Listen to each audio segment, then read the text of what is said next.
Hello बच्चों, तो चलिए इस प्रश्न को पढ़ते हैं। सभी n बिलोंग प्राकृत संख्याओं के लिए गणितीय आगमन सिद्धांत के प्रयोग द्वारा सिद्ध कीजिए कि 1 square plus 3 square plus 5 square plus dot dot dot plus 2n minus 1 square बराबर n गुणा 2n माइनस 1 गुणा 2n प्लस 1 बट्टा 3।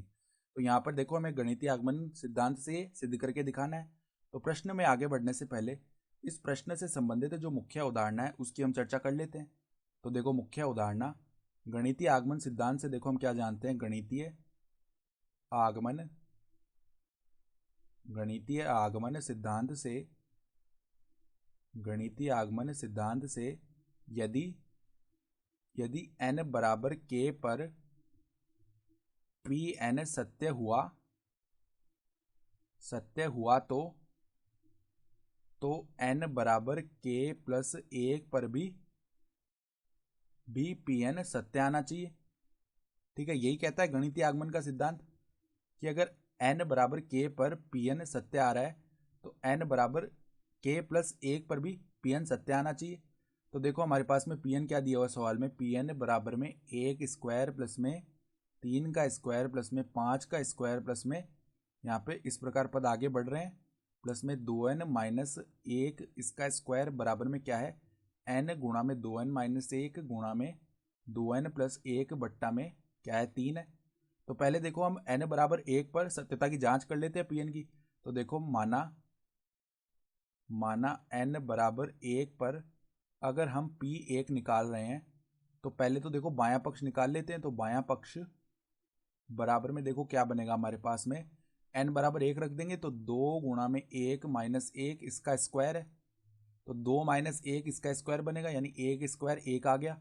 फिर हम क्या करते हैं, दायां पक्ष निकाल लेते हैं। तो दायां पक्ष बराबर में देखो 1 गुणा में 2 माइनस 1 1 बनेगा और यहाँ पर 2 प्लस 1 3 बनेगा बट्टा में 3। तो इसका मान भी 1 आ गया। तो हम क्या बोल सकते हैं, अतः n बराबर 1 पर Pn जो है वो सत्य है।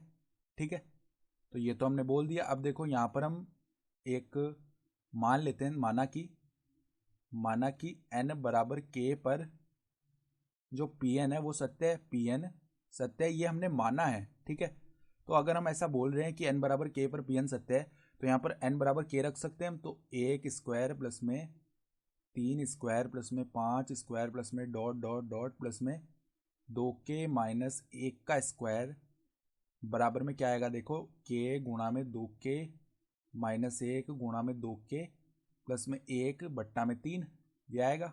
ठीक है, इसको हम समीकरण 1 बोल देते हैं। ठीक है, तो अगर n बराबर k पर हमने Pn को सत्य माना है तो गणितीय आगमन सिद्धांत से क्या होना चाहिए कि n बराबर k प्लस 1 पर भी Pn सत्य आना चाहिए। ठीक है, तो हम क्या करते हैं, n बराबर k प्लस 1 पर पहले दायां पक्ष निकाल देते हैं। तो n बराबर k प्लस 1 पर दायां पक्ष बराबर में क्या है, देखो n गुणा 2n माइनस 1, यानी कि यहाँ पर देखो n के स्थान पर k प्लस 1 रखेंगे तो k प्लस 1 गुणा में 2k प्लस 1 माइनस 1 करना पहले। तो देखो 2 गुणा में k प्लस 1 माइनस 1 गुणा में 2 गुणा में k प्लस 1 प्लस में 1 ये बनेगा और यहाँ पर बट्टा में है 3। तो बट्टा में है 3, तो देखो इस पद को सरल करते हैं। तो k प्लस 1 यहाँ पर देखो 2k प्लस 2 माइनस 1 ये बनेगा प्लस का 1। ठीक है, फिर यहाँ पर देखो 2k प्लस 2 प्लस 1, ठीक है, तो ये प्लस का 3 बन जाएगा और बट्टा में हमारे पास 3। ठीक है, तो ये तो आया दायां पक्ष। अब n बराबर k पर हम बायां पक्ष निकाल, यानी कि n बराबर k प्लस 1 पर हम बायां पक्ष निकाल लेते हैं। तो बायां पक्ष बराबर में देखो क्या आएगा, बाएं पक्ष के लिए देखो यहाँ पर क्या पद लिखे हुए हैं, 1 स्क्वायर प्लस में 3 स्क्वायर प्लस में 5 स्क्वायर प्लस में देखो डॉट डॉट डॉट। अब हम क्या करेंगे, यहाँ पर n के स्थान पर k प्लस 1 रखेंगे, लेकिन उससे पहले हमेशा ये पद आएगा 2k माइनस 1 का स्क्वायर, ये वाला पद पहले आएगा। तो प्लस में 2k माइनस 1 का स्क्वायर और प्लस में अब n के स्थान पर क्या रख देंगे, k प्लस 1।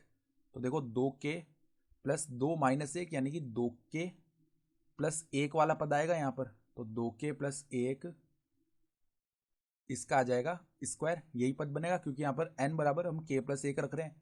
तो 2k प्लस 2 माइनस 1, तो 2k प्लस में 1 इसका स्क्वायर बन गया। ठीक है, तो अब देखो इतने इतने पद का मान हम समीकरण 1 से क्या रख सकते हैं, k गुणा 2k माइनस 1 गुणा 2k प्लस 1 बट्टा 3, तो ये मान रख लेते हैं देखो हम, तो k गुणा में 2k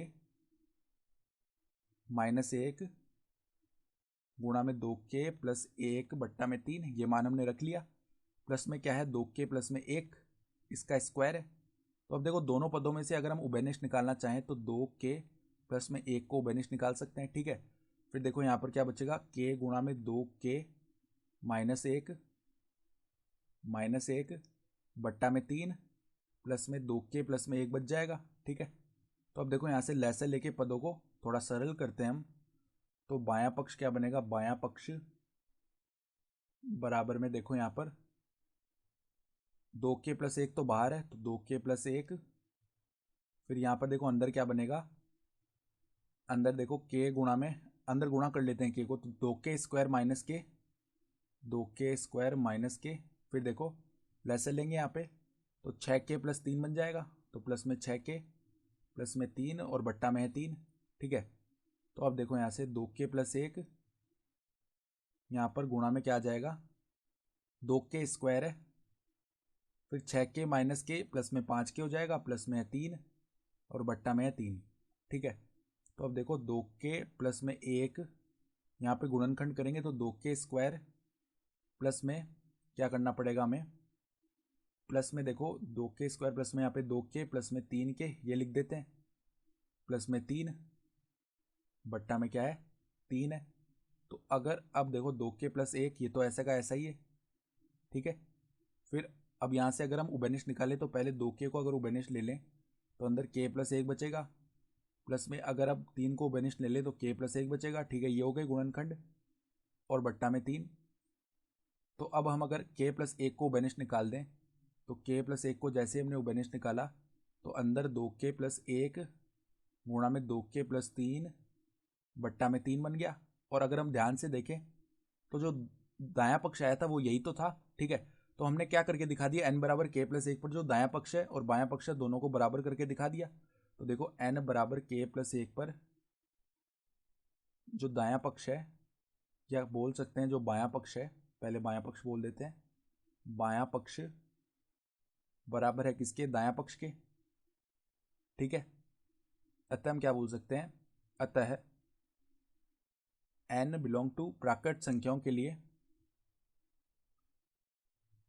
Pn सत्य है, ठीक है। और यही हमें सवाल में सिद्ध करना था, तो गणितीय आगमन सिद्धांत से हमने सिद्ध कर दिया, तो हम बोल सकते हैं इति सिद्धम, अर्थात दी गई उदाहरणा के आधार पर हमने सिद्ध करके दिखा दिया। तो आशा करता हूं कि आपको यह प्रश्न समझ में आया होगा। धन्यवाद।